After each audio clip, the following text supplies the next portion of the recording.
G'day, it's Lindsay Waddington. Today we've got a Q&A with one of my great mates. I've known this fella for a lot of years. He's one of our most prolific and one of our most decorated and gifted songwriters we have here in Australia. Matt Scullion.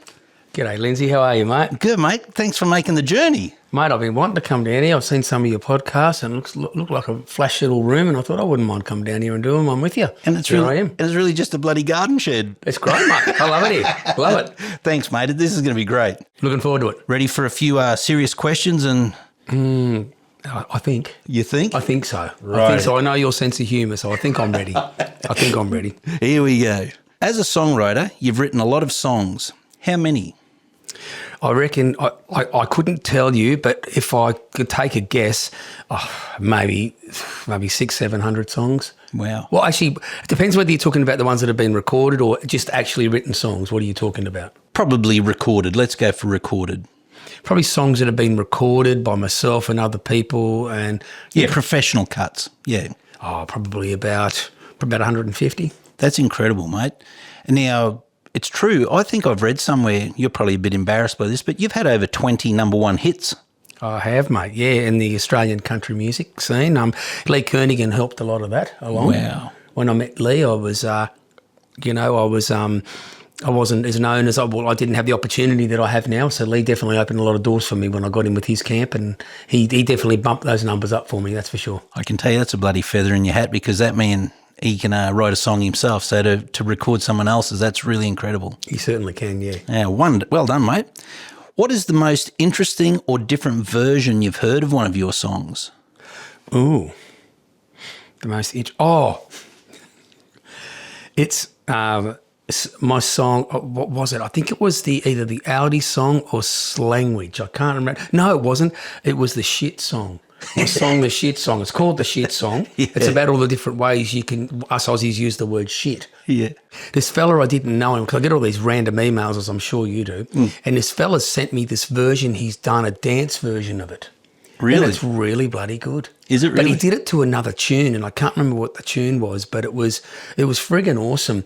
But I thought, no, I don't want to share this because I can get done for plagiarism here. But I'd say it would be that. Yeah, it was like a dance ripped off version of something else. But yeah, it was the Shit song. How good's that? Growing up, who was your musical inspiration? I had many. Many. I will say that as I got older, I leant more towards the Australian style of stuff. But growing up, my first memories would have to be Elvis Presley. Yep. Huge influence on me as a kid. I loved Elvis so much. And then as I got into my teenage years, probably Kenny Rogers, because we had a Commodore, the old Bommodore, and we had a Kenny Rogers tape, and it got stuck in there. Oh. And you couldn't get it out of the tape deck. But it kept playing. So every time we turned it on, we listened to that. So that was my introduction to country music, through that. So I loved Kenny Rogers. And then as I got older, the influence changes. I got introduced to, people like Slim Dusty, but Stan Costa. Wasn't Costa a great writer? He's writing. I mean, I like the versions that Slim did of his songs better, because Slim was more the entertainer, like the singer. But Stan's songwriting, as a songwriter, I would have to say Stan in Australia for sure, and Paul Kelly. You've just talked about people, though, who know how to deliver a song too. Yep. They can actually sell the lyric. They're not just singing a song. That's right. Yeah. And it's true. It's all about the song, and that's why it's not like for me, it's not always about the best singer. It's the person that can deliver that song, and you don't have to be a great singer to deliver the song. Yeah, good advice, actually. Are you a sports fan? Love my sports. Love my sports. I'm a huge Parramatta fan. Cut. You're out. We're done. Parramatta fan, and I love my cricket, mate. Cricket and footy, absolutely love it. Yeah, big time. Oh, excellent. Who do you go for in the Big Bash? That I don't. I just like to probably Sydney. I know there's two Sydney sides, the Sydney Sixers. I don't follow the Big Bash too much, right? I'm more of an Ashes more of an Ashes person. I like that. I like the big long cricket, but I do love to watch the Big Bash. But I don't really know who any of the teams are. So you go for Parramatta in rugby league. You go for a Sydney team in cricket. I don't actually know whether this little Q&A is going to make the cut on our station. But should you go for Brisbane Heat and the Broncos? But the good thing that you will like is that we only live 2 hours north of Queensland, and we come to Queensland all the time, and we do like Queensland very much. Oh, that part we'll get in. Just don't go for any Queensland teams. I go. But I was glad that the Broncos won because I didn't want Melbourne to win, that's for sure. Is it? Oh. In the grand final. What's your favourite vegetable? Favourite veggie?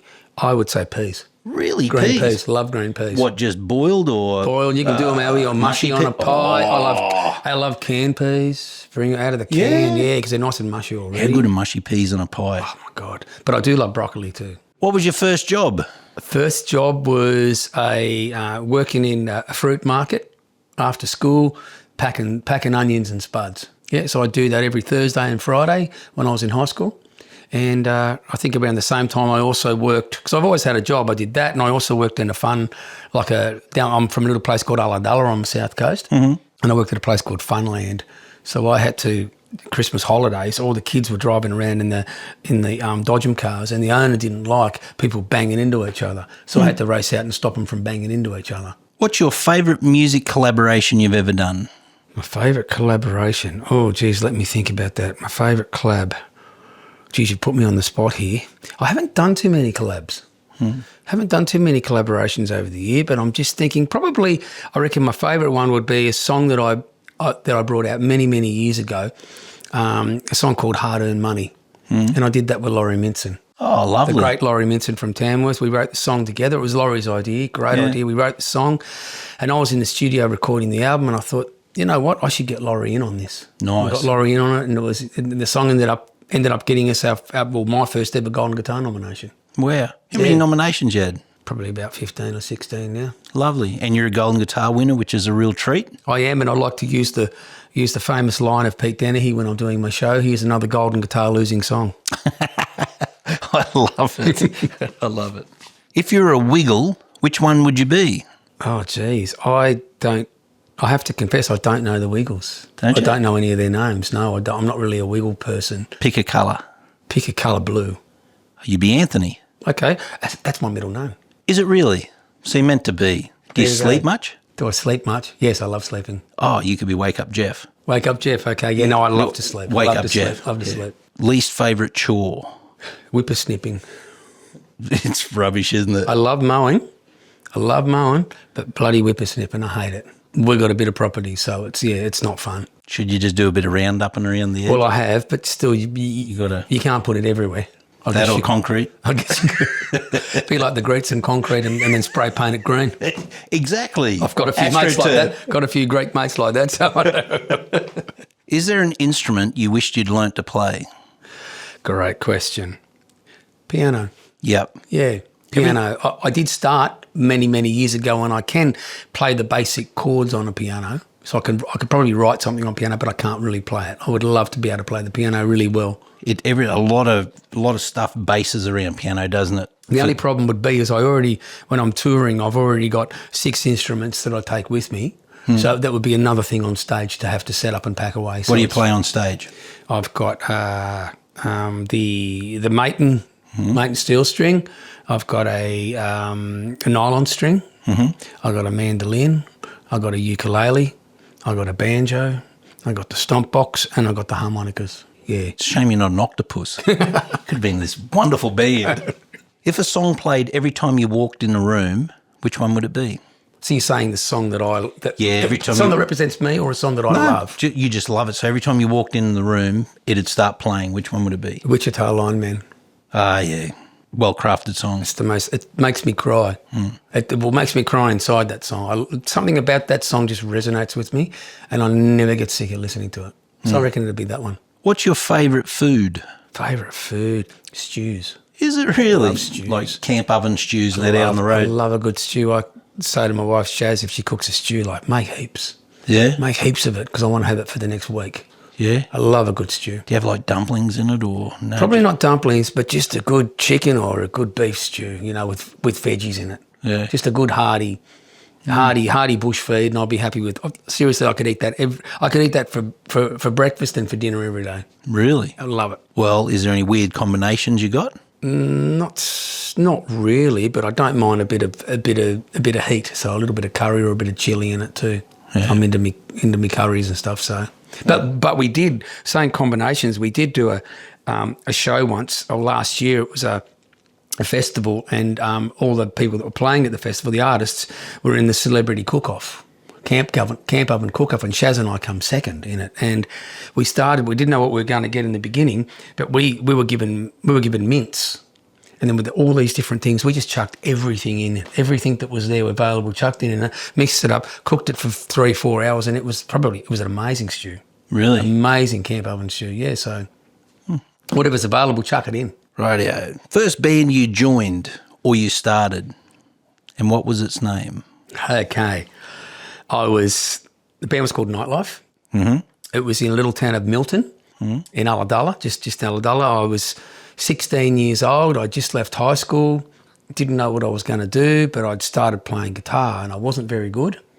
But there was 3 fellas down the road that were starting a band, and the guitar player was probably the best out of all of us.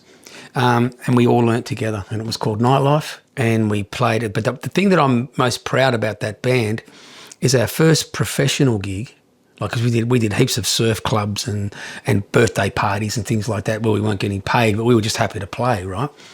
The first proper gig that we did, which was at HMAS Creswell up near Nowra, I think we got paid about $500 or $600, and we had enough to hire a proper PA.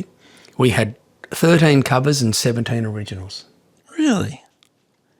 Now, I couldn't tell you the names of any of those originals. They weren't very good. But the fact that we were so... You weren't a covers band? Well, we loved playing covers, things like, Aussie Crawl and covers, songs of the day that were popular, Aussie stuff.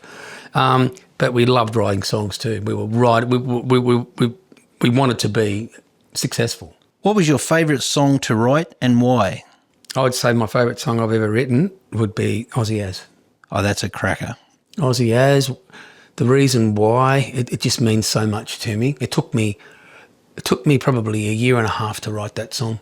I wrote it with my really dear friend Paul Grierson from Simply Pushed. Well, their heart's in Australia too. Oh, I love their music, but I just kept going back to that song, and I just did, because I'm not one to settle. If I'm not happy with something, I won't go, oh, look, there's a timeline on this, just put it out.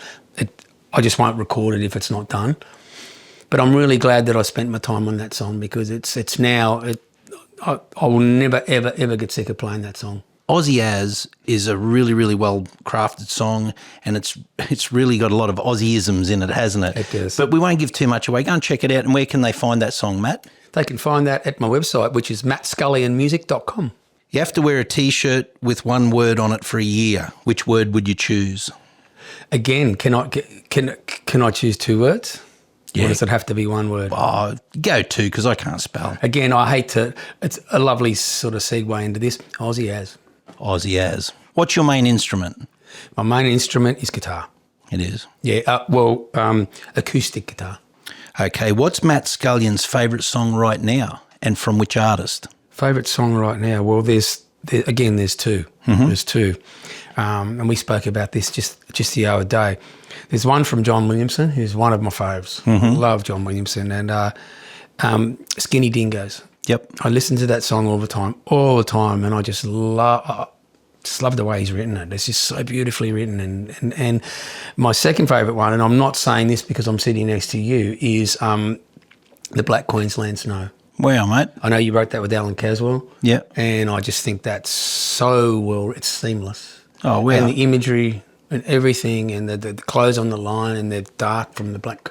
And I've never heard anybody say that before, and I've never heard anybody talk about with the Skinny Dingoes and the drover when he passes away and he's going to be out there till the dingoes drag his bones away. You know what I mean? Mate. So I would say those 2 songs. That means a lot. And Manfred VR's also That's helped right, with Manfred. that. Yeah. Got to mention Manfred, of course, yeah. Oh, no, ripper, mate. If it wasn't a music career, what would you be doing? A chef. That's a real easy one. I love cooking. In a stew kitchen. Yeah, you're going to get one thing. Yeah. See, that's the hard thing about being a chef is as soon as I don't know about you, but when I get home, if I've been on tour, the first thing I do is cook. I feel at home. You can cook? Yes, I can.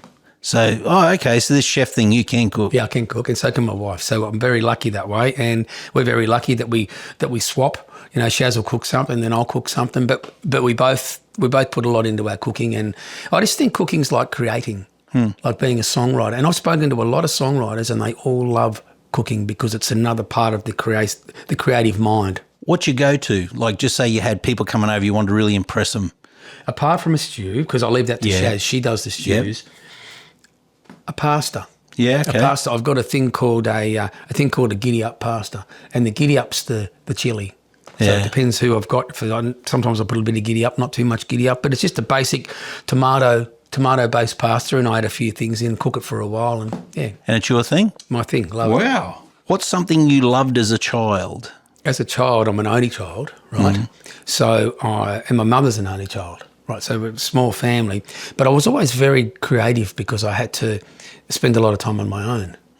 So I guess imagination is the thing I loved as a child, and I could take myself away to anywhere. Maybe that's why I became a songwriter. I could sit in my room on my own with a few of my toys and just go somewhere and create something and do something. So I would say imagination. Spectacular. Is what I loved as a child, yeah.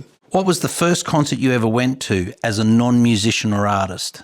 I reckon that would be, I don't know my age, and I don't remember the concert or the person, but my mother took me to this show years ago, and it was at a theatre, so it was in the 70s. I reckon I would have been, I don't know how old I would have been, maybe I was 10 or something like that, or 8. And I remember we watched this show, and it was really loud. It probably wasn't that loud, but when you're a kid, everything's loud, you know, your ears aren't attuned to it. But at the end of it, the drummer let me come up on stage and sit at the drum kit.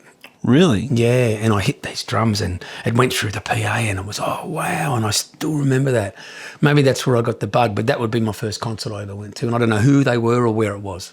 Do you reckon it was like a touring show or a local show? It could have been a local cover band, it could have been a touring act, I got no idea, but they all had long hair and beards. Yeah. I remember that, and they looked like they were from outer space. So they were probably pretty good musos. Yeah, I like that.